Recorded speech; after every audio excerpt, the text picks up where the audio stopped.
Kim, thanks for being here. Thanks so much for doing this. Appreciate it. Absolutely. Tell us a little bit about what you went through. Okay. So May of last year, I went in for my regular mammogram. I had actually taken a couple years off due to COVID. I was hard getting appointments at that time, and I have never had a issue with any of my mammograms. But on this occasion, it did come back that there was something there that didn't belong there. So I went back. They did a biopsy, and it came back positive for what they call stage 0 breast cancer on the left side. Went, talked to oncologists, put together a treatment plan, and part of that treatment plan is they do an MRI to check both breasts, which is in addition to the mammogram. And it was at that point that they found cancer on the right side. So I had 2 different kinds of breast cancer, one on each side, found by 2 different modalities, one a mammogram, one an MRI, and both 2 different types. How did that diagnosis impact your life? So the diagnosis impacted me in ways that I, didn't think possible. For instance, I'm a 2-time Ironman, and very on top of everything. I mean, I would get my teeth cleaned every, 6 months. I get my mammogram every year, except through that little COVID period. I go to the dermatologist and get my checks all the time. So when it came back positive for cancer, I was shocked, and it made me realize if I can get breast cancer, anybody can get breast cancer. And so the first feelings and emotions were those of just, I can't believe it. I can't believe it. Right, and I'm assuming that it potentially affected loved ones, family, friends in ways that maybe you didn't foresee in the beginning either. Yes, absolutely. So I think that the misconception is breast cancer only impacts those who are diagnosed, which isn't the case. I mean, it's a disease that impacts you as the patient, but then everyone around you. I was surprised how it impacted my 2 sons, who became more vulnerable to me because I'm watching them watch me not be well. And how old are they? Well, now Or they're, at the time? yeah, at the time they were 21 and 23.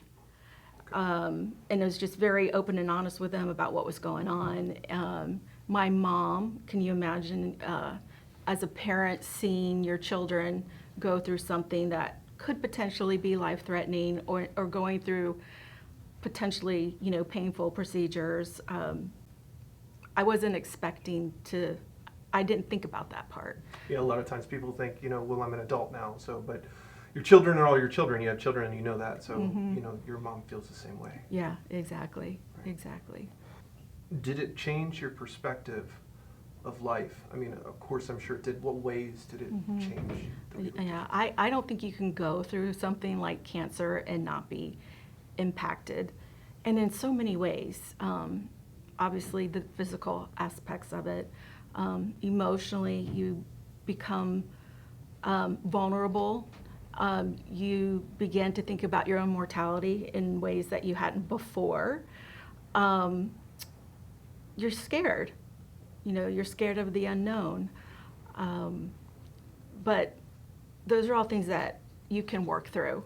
And it also impacted me in a way that everything I learned, I wanted to share with other people, because I think the more knowledge, the better you are able to cope with and plan for what is your journey.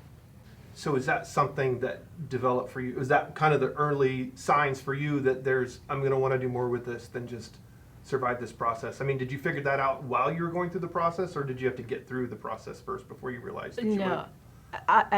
as I was going through the process, I guess it's in my DNA. I wanted to know how I could help others benefit from what I went through. Like, there's so much research out there, and not all of it's quality research. So not bombarding yourself with a bunch of information that's not helpful, being able to navigate through that. Learning to not blame myself. Like what did I do to get breast cancer? And I think it's really important that people know that they didn't do anything specific, to get this diagnosis. And it doesn't discriminate. It impacts anybody, men, women, transgender. It can impact especially women of color. It doesn't discriminate at all. And I did deal with a little bit of what did I do? What could I have done differently? So I think that's important for somebody to not have that take up mind space as they're going through their journey. And you mentioned that it doesn't care who or where, what, or what background that you're in. Did you notice through your process that there are maybe certain aspects of community, there are certain segments of communities that there's disparity in care, there's disparity in coverage, detection, learning processes? Yes, absolutely. So women of color are about 30% more likely to be diagnosed at a later stage. And there's a varied reasons for that. For instance, disparity of health care, access to quality health care, trust with their doctors. I mean, that's very important.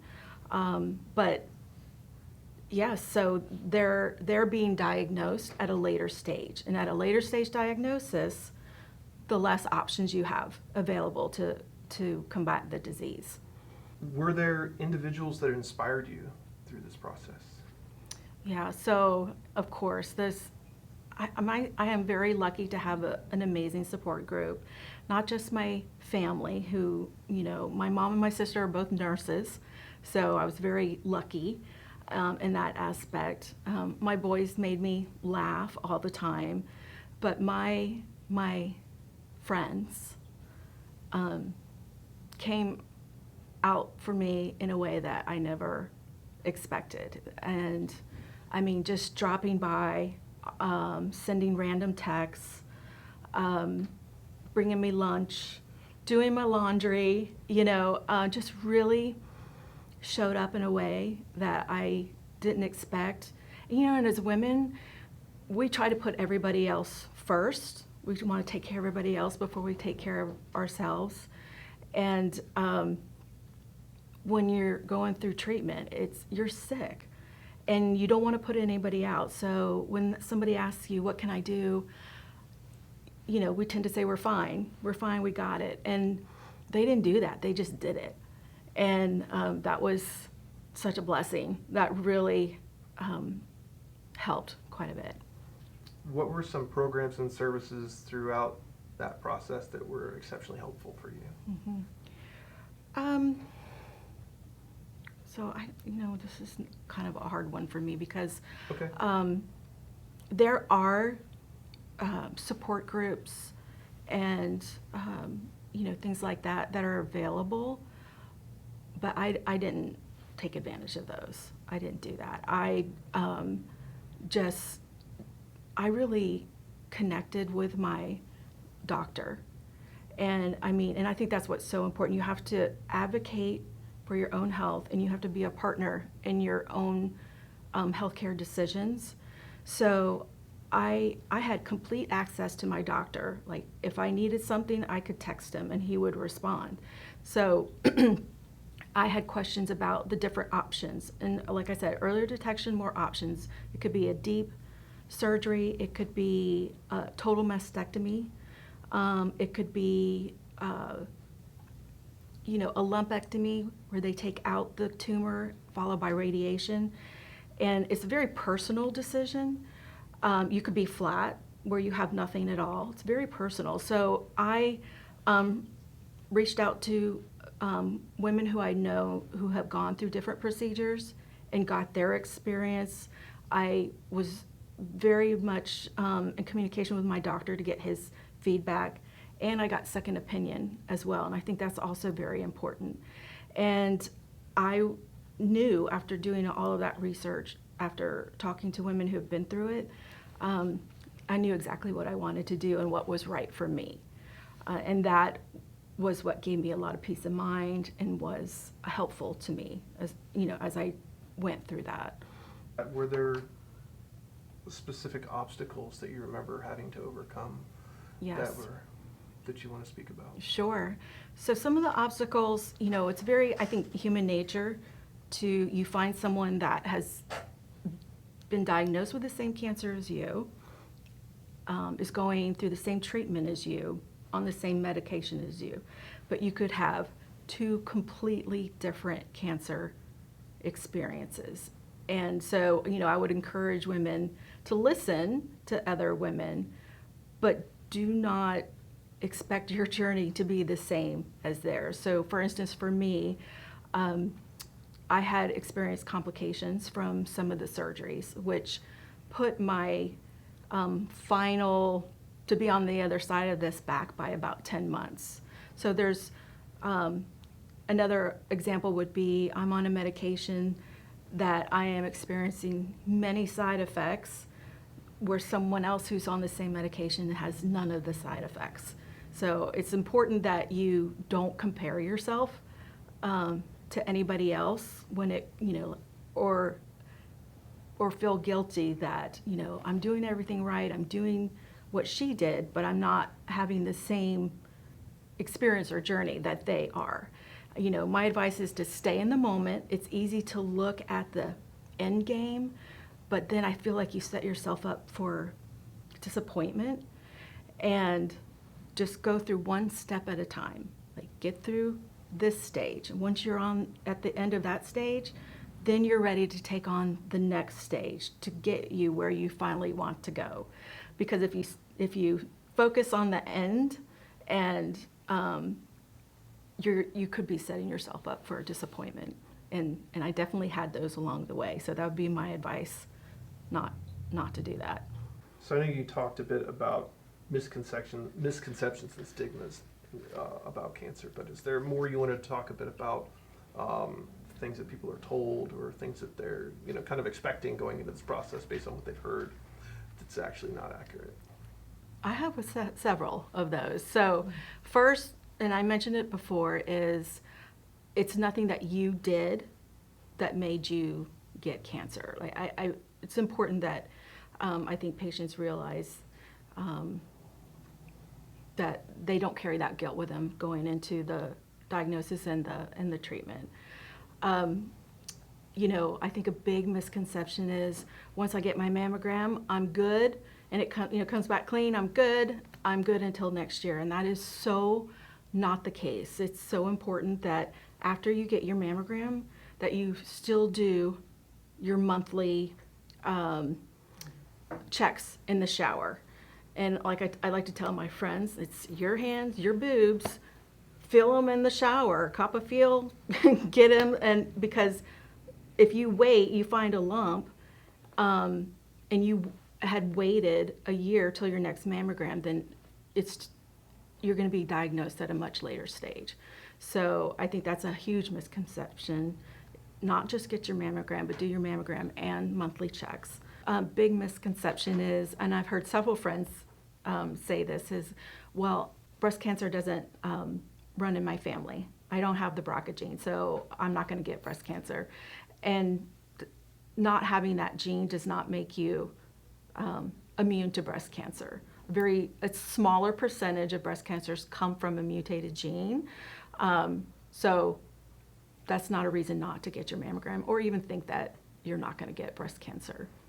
From a community that, this is what it's going to be like if I experience something like this, but didn't really work for you. Right. So, yeah, I had many people tell me, stay in bed, rest, don't overdo yourself, take off all the time you need from work, eat all the comfort food that you want. While I think the intention is good, I'm not sure that's exactly the right thing to do. I think we're social creatures. We need to be surrounded by our friends and our family. Work keeps your mind busy. And, you know, exercise. I mean, even if it's just a walk around the block, or if it's leg lifts while you're laying in bed. I think keep moving, keep socializing is healthy. And, you know, I didn't do that. And on the other side of it, it's taken me a lot longer to get to where I was before I was diagnosed. And it didn't need to happen that way. I didn't need to approach it that way. If I could do it all over again, I would have been more on top of that. And that's a good question in itself. If you could do it all over again, was there anything else along the way that you wish you had done differently? Yeah, I wish I had been more proactive in my own health. And this is part of that guilt that I'm telling you not to carry with you, but you know, yeah, I still think about it sometimes. I mean, because we go about our day, we're eating, we're drinking, we're enjoying life, we're living life. That's what we're supposed to be doing. But there are things that I could have done to mitigate some of what has happened. Because I can tell you, there's nothing more that you wish for more than when you're sitting across from the doctor and he says, you know, I'm sorry, but you have breast cancer. The only thing you wish for in that moment is that you wish you were healthy. And so, you know, I don't mean to overdo it, you know, go in and just go overdo it, but you know what's healthy and what's not, and just be mindful about that. You mentioned that you found out early in this process that you wanted to do more to help others. What would you like to address about that? What did you learn from that process that made you become who you are now as an advocate? Mm-hmm. There's too many women dying from this disease that it doesn't need to be. When it's caught early, the numbers are good. The statistics for survival are really, really good. It's in the 90s. So I don't want people to die from this disease. I want them to know that if you stay on top of it, if you consider your lifestyle, get your mammograms and do your monthly checks in the shower, that this is something that you're going to have several options to decide what works for you. You're going to get through it. The chances of survival are really good, and that's a really important message.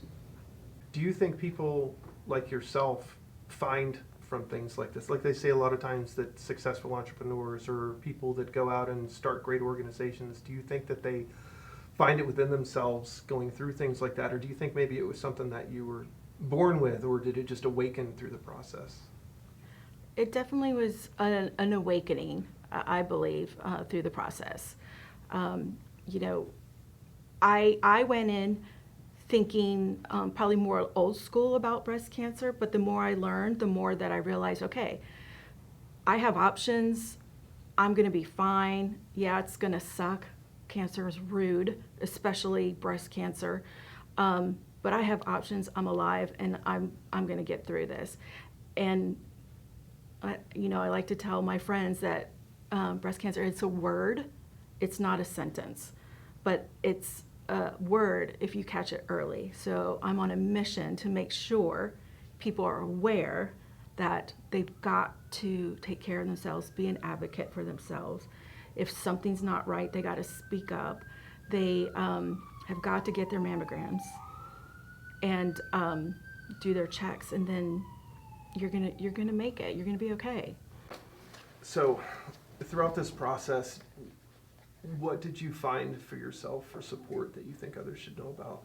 And then, and not only for yourself, but support of others, because I know you said before, Yeah. it's not just you that's going through this. Right. I was very blessed to have, you know, family, a core group of friends, an excellent relationship with my doctor, who I could connect with at any time to ask any questions. What I really want to make sure people know, because breast cancer just doesn't impact the patient, it impacts everyone around them, is that caregivers need support too. They're having to take on additional responsibilities now that their loved one is not well. They're seeing their loved one not well, which can have a devastating emotional impact on them. So caregivers really need to take time out, focus on their mental health and well-being, go for a walk, go get a massage. It's okay. Well, we need you to be healthy and mentally and physically to take care of the patients. So you could really do need to take care of yourself too. What did you find out for yourself as far as support for people experiencing the process? What did you find as far as where can people find help? Where did you find it, the best places that you found it? So, it's important that you're not alone. Like I said, there's 1 in 8 women will be diagnosed with breast cancer, and that's a lot of women, too many women. And there's support not only in your own local, your own support system, meaning friends, family, but there are support groups through hospitals, there are support groups through American Cancer Society, Breast Cancer Organization. Don't feel like you're alone, and don't think that you can't get help, because you can.